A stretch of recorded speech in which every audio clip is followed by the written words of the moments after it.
مسیح یسوع کے جلالی اور بابرکت نام میں آپ سب کی سلامتی ہو۔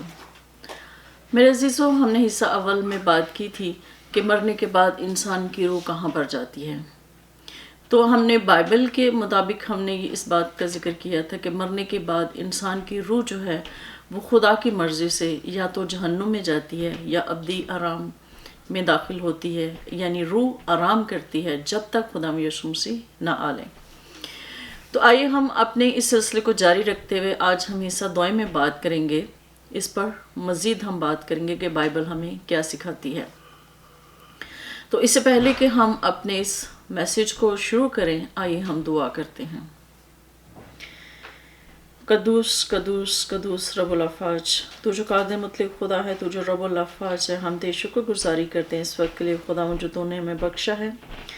تو رحیم اور کریم باپ ہے، تیری شفقت ابدی ہے، اور خداوند ہمیشہ خداوند تو ہم پر اپنی مہربانی کرتا ہے،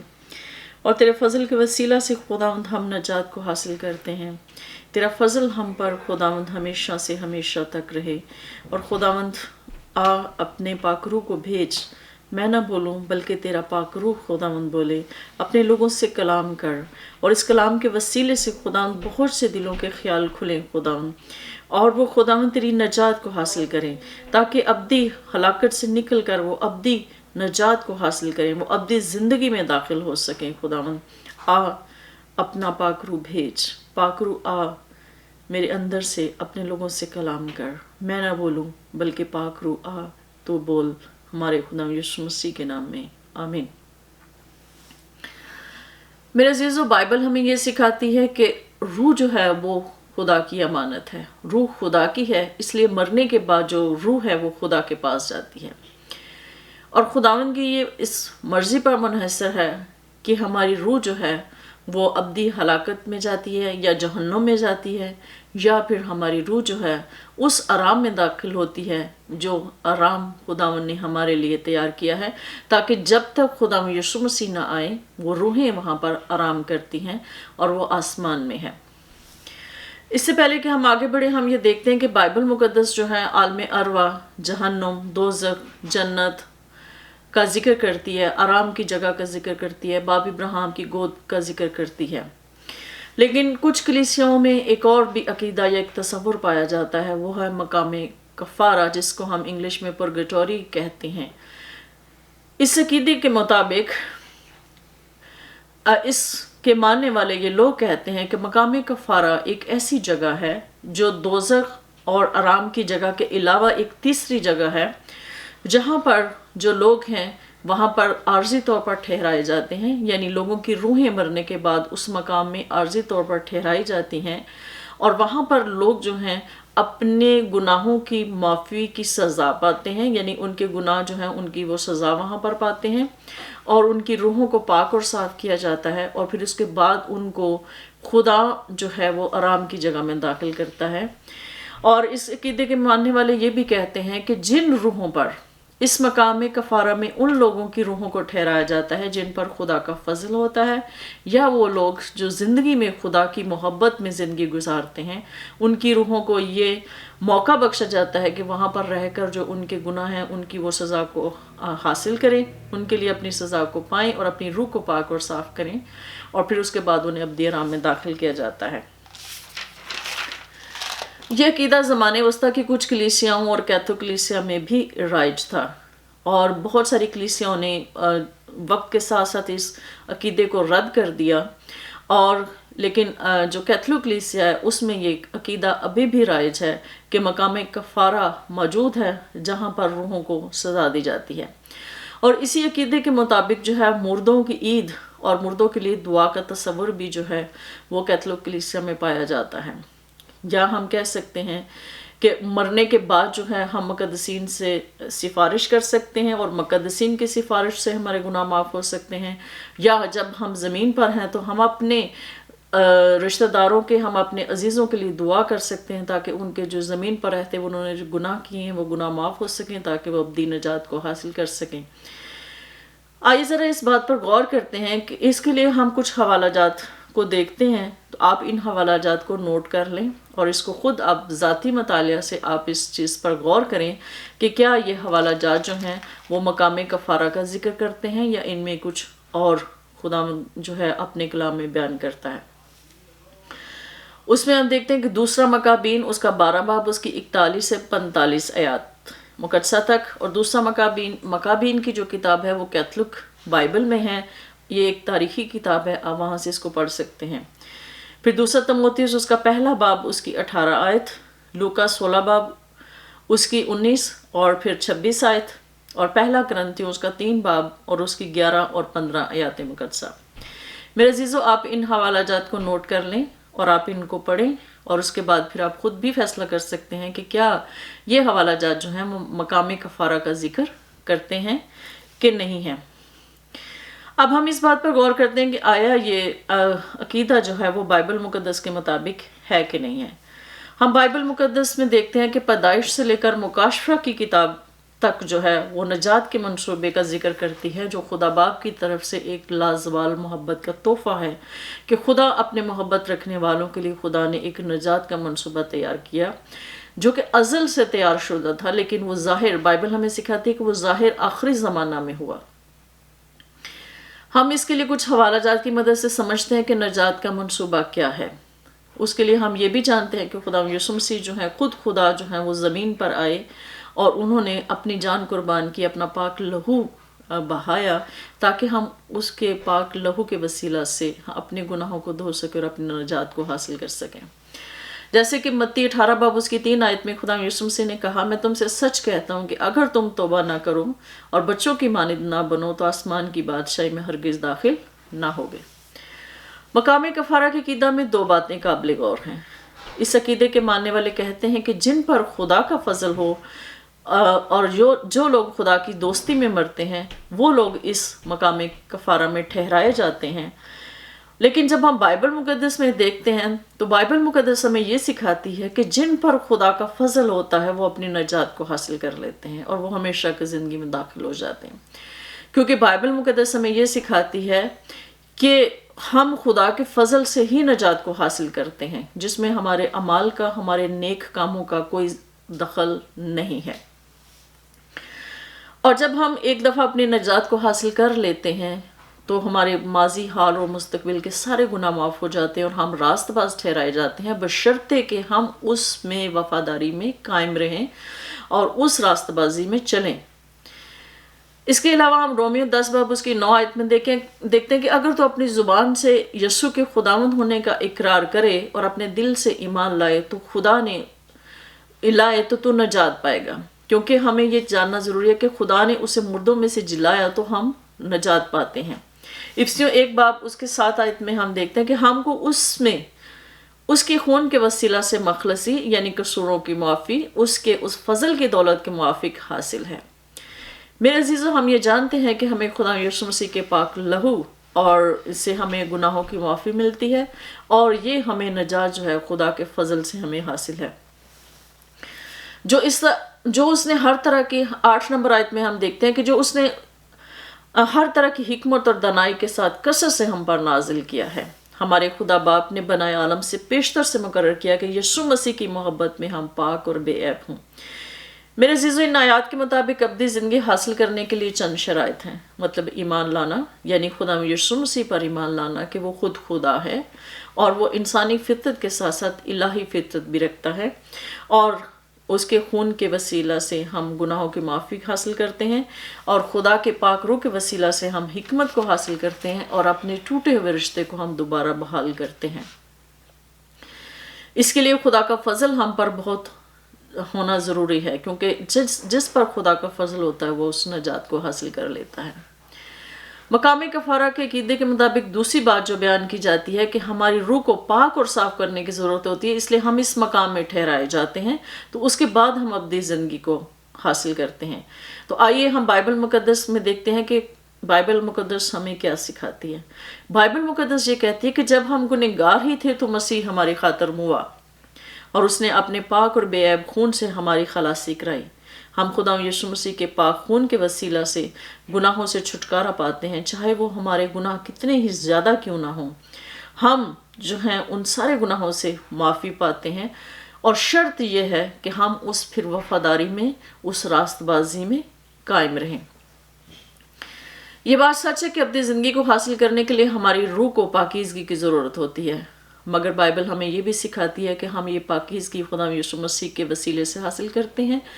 اور پاک روح جو ہے وہ ہماری اس پاکیزگی میں ہمیں بڑھنے میں ہماری مدد کرتا ہے، اور ہمیں جسمانی خواہشات پر قابو پانے میں بھی ہماری مدد کرتا ہے۔ غلطیوں 5 باب اس کے 16 آیت میں یہ لکھا ہے، مگر میں یہ کہتا ہوں کہ روح کے موافق چلو تو جسم کی خواہشوں کو ہرگز پورا نہ کرو گے۔ افسیوں 2 باب اس کی 6 سے 10 آیات میں لکھا ہے، اور مسیح یسوع میں شامل کر کے اس کے ساتھ جلایا اور آسمانی مقاموں پر اس کے ساتھ بٹھایا، تاکہ وہ اپنی اس مہربانی سے جو مسیح یسوع میں ہم پر ہے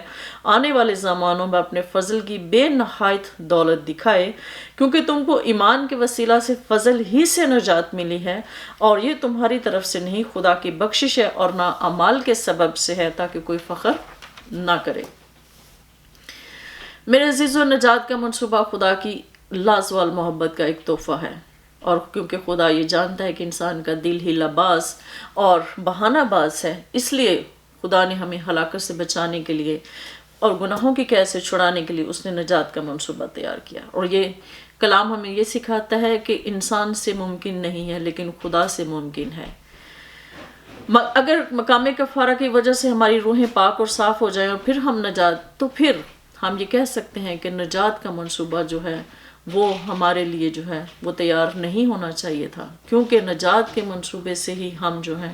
وہ اپنے گناہوں سے نجات حاصل کرتے ہیں، ہم مخلصی کو حاصل کرتے ہیں۔ آئیے ہم یہ دیکھتے ہیں کہ کیا مردوں کی عید یا مردوں کے لیے دعا کرنا جو ہے وہ ضروری ہے، یا مطلب ہمارے دعا کرنے سے کیا ان کے گناہ معاف ہو سکتے ہیں۔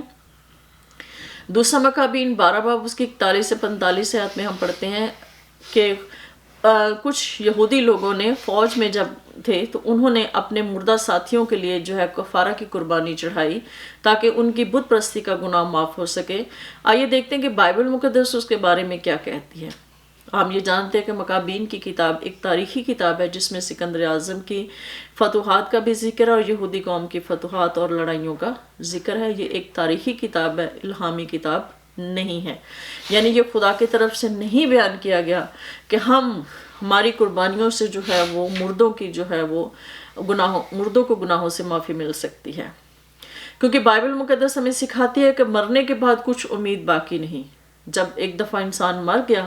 تو پھر کچھ بھی باقی نہیں رہتا۔ اور رومیو اس کے 9 باب اس کی 31 آیت میں لکھا ہے، مگر اسرائیل جو راست بازی کی شریعت کی تلاش کرتا تھا اس شریعت تک نہ پہنچا۔ کس لیے؟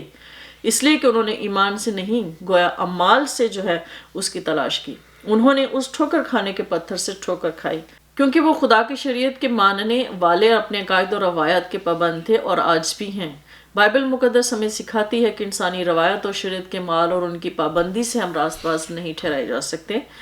مگر تم، جیسے کلام میں لکھا ہے کہ اگر تم روح کی ہدایت سے چلتے ہو تو شریعت کے ماتحت نہیں۔ کلسیوں 2 باب اس کی 23 آیت میں لکھا ہے، ان باتوں میں اپنی ایجاد کی ہوئی عبادت اور خاکساری اور جسمانی ریاضت کے اعتبار سے حکمت کی صورت تو ہے، مگر جسمانی خواہشوں میں روکنے سے ان کو کچھ فائدہ نہیں ہوتا۔ اب ہم دیکھتے ہیں کہ مرنے کے بعد جو ہے مردوں کے لیے دعا کرنا جائز ہے، یا ہماری دعا کرنے سے کیا ان کو نجات مل سکتی ہے یا وہ ان کے گناہوں کی معافی انہیں مل سکتی ہے۔ بائبل ہمیں سکھاتی ہے، غلطیوں 6 باب اس کی 4 سے 5 آیات میں لکھا ہے، پس ہر شخص اپنے ہی کام کو آزما لے، کیونکہ ہر شخص اپنا ہی بوجھ اٹھائے گا۔ فریب نہ کھاؤ، خدا ٹھٹھوں میں نہیں اڑایا جاتا، کیونکہ آدمی جو کچھ بوتا ہے وہی کاٹے گا۔ اور 7 اور 8 آیات میں لکھا ہے، کیونکہ جو اپنے جسم کے لیے بوتا ہے وہ جسم سے ہلاکت کی فصل کاٹے گا، اور جو روح کے لیے بوتا ہے وہ روح سے ہمیشہ کی زندگی کی فصل کاٹے گا۔ میرے عزیزو، بائبل مقدس ہمیں یہ سکھاتے ہیں کہ انسان جو زندگی میں رہتے ہوئے جو کچھ بھی بوئے گا وہی کاٹے گا، اور اگر وہ اپنے جسم کے لیے بوئے گا تو وہ جسم سے ہلاکت کی فصل کاٹے گا، اور اگر وہ روح کے لیے بوئے گا تو وہ روح سے ہمیشہ کی زندگی کی فصل کاٹے گا۔ اور بائبل ہمیں یہ بھی سکھاتی ہے کہ ہر انسان اپنے ہی اعمال کا بدلہ پائے گا، چاہے اچھے ابدی زندگی کو حاصل کرنے کے لیے یا پھر برے ابدی ہلاکت کے لیے۔ کوئی شخص کسی مرے ہوئے شخص کے لیے رحم کی اپیل نہیں کر سکتا، اور نہ ہی ہماری دعائیں ان تک پہنچتی ہیں، کیونکہ ہم جانتے ہیں کہ جب انسان ایک دفعہ مرتا ہے تو ہم سب سے اس کا جو رشتہ ہے وہ ختم ہو جاتا ہے۔ نجات کا حصول اور ابدی زندگی کی یقین دہانی صرف اور صرف خدا یسوع مسیح میں ہے، جسے ہم اپنے جیتے جی صرف حاصل کر سکتے ہیں۔ اور کیا جو مقدسین جو خدا کے پاس ہیں، کیا وہ ہمارے لیے سفارش کر سکتے ہیں، یا وہ ہمارے لیے شفاعت کر سکتے ہیں؟ تو میرے عزیزو، یہ بھی ایک ایسا عقیدہ ہے یا روایت ہے جس کا ذکر ہمیں بائبل میں نہیں ملتا۔ اگر ہم یہ حوالہ دیکھیں، جیسے کہ مکاشفہ کے 5 باب اس کی 8 آیت میں جن مقدسین کی دعاؤں کا ذکر ہے، یہ وہ مقدسین ہیں جو زمین پر ہیں اور خدا کی بادشاہت اور خدا کی مرضی کو زمین پر پورا ہونے اور اپنے دوسرے مقدسین بہن بھائیوں کے لیے جو زمین پر موجود ہیں ان کے لیے دعائیں کرتے ہیں، ان کے لیے شفاعت کرتے ہیں جب تک وہ زندگی میں ہے، تاکہ وہ اپنی نجات کو حاصل کر سکیں۔ اور ہم یہ دیکھتے ہیں کہ مکاشفہ کی کتاب جو ہے اس میں خدا یسوع مسیح نے یوحنا پر اوپر آسمان میں اور نیچے زمین میں اور زمین کے اوپر جو ہیں سارے بھید خدا یسوع مسیح نے خود مقدس یوحنا پر جو ہیں وہ ظاہر کیے۔ اور ہم یہ دیکھتے ہیں کہ اس میں مکاشفہ کی کتاب میں یا تو ابدی ہلاکت کا ذکر ہے یا ابدی زندگی کا ذکر ہے، یا تو ان لوگوں کا ذکر ہے جن کے نام کتاب حیات میں لکھے ہیں، یا ان کا ذکر ہے جو زمین کے رہنے والے لوگ ہیں، یعنی جن کے لوگ کتاب حیات میں نہیں لکھے۔ اور مکاشفہ کی کتاب ہمیں یہ سکھاتی ہے کہ جن کے نام کتاب حیات میں نہیں لکھے ان کی روحیں جو ہیں وہ ابدی ہلاکت کو حاصل کریں گی، اور جن کے نام کتاب حیات میں لکھے ہیں ان کی روحیں ابدی زندگی کو حاصل کریں گی، اور انہی کی جو روحیں ہیں وہ زندہ ہوں گی جب خدا یسوع مسیح آئے گا، اور وہی خدا یسوع مسیح کے ساتھ 1000 سالہ بادشاہت میں شریک ہوں گے۔ ہم یہ دیکھتے ہیں کہ مکاشفہ کی کتاب جو ہے ہمیں اس چیز کی بھی بتاتی ہے کہ مطلب آگ کی جھیل اور گندک، اور جو لوگ جہنم میں ہیں وہ اس کے آگ اور گندک کی جھیل میں ڈالے جائیں گے۔ اور اس کے علاوہ اور بہت ساری چیزیں ہیں جو ہم مکاشفہ کی کتاب میں ہم پڑھ سکتے ہیں اس عقیدے کو جاننے کے لیے۔ تو میرے عزیزوں، مقام کفارہ، مردوں کی عید اور مردوں کے لیے دعا کرنا اور مقدسین سے شفاعت کرنا اور مقدسین سے سفارش کے لیے دعا کرنا جو ہے بائبل مقدس کے مطابق نہیں ہے۔ تو اگر آپ اس کو سمجھنا چاہتے ہیں تو برائے مہربانی اگر آپ نے بائبل مقدس کو پیدائش سے لے کر مکاشفہ تک پڑھا ہے تو یہ بہت اچھی بات ہے، اور اگر نہیں پڑھا تو پھر پیدائش سے لے کر مکاشفہ تک مکمل بائبل کا مطالعہ کریں، تاکہ ہم اس بھید کو جان سکیں کہ کیا واقعی اس میں نجات کے منصوبے کے علاوہ اس بات کا ذکر ہے کہ مقام کفارہ میں ہماری روحیں ٹھہرائی جاتی ہیں۔ اور جیسا کہ ہم جانتے ہیں کہ ابلیس نے باغ عدن میں اماں ہوا کو بہکایا اور اس نے اس کو آدھے سچ اور آدھے جھوٹ پر بھروسہ کرنا سکھایا۔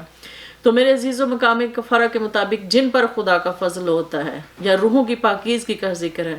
تو میرے عزیزوں یہ تو سچ ہے، لیکن جھوٹ اس میں کیا ہے کہ جن پر خدا کا فضل ہے وہ مقام کفارہ میں ان کی روحیں ٹھہرائی جاتی ہیں۔ اور بائبل یہ کہتی ہے کہ روحوں کی پاکیزگی ضروری ہے، لیکن روحوں کی پاکیزگی جو ہے وہ ہم حاصل کرتے ہیں خداوند کے فضل سے۔ اور جب ہماری زندگی میں مشکلات آتی ہیں، پریشانیاں آتی ہیں، بائبل ہمیں سکھاتی ہے کہ جب وہ آتی ہیں تو ہم جب ان مشکلات میں، ان پریشانیوں میں، ان پرسیکیوشنز میں ہم جب ایمان پر مضبوطی سے کھڑے رہتے ہیں تو ہماری روح خود بخود جو ہے وہ صاف ہوتی جاتی ہے اور پاکیزگی کو حاصل کرتی ہے۔ تو اس لیے جو ہے ہم کہہ سکتے ہیں کہ مقام کفارہ جو ہے وہ بائبل کے مطابق نہیں ہے، کیونکہ ہم یہ بھی جانتے ہیں کہ خدا جو ہے وہ ایک بھسم کرنے والی آگ ہے، اور جب ہم خدا کی حضوری میں کھڑے ہوں گے تو وہ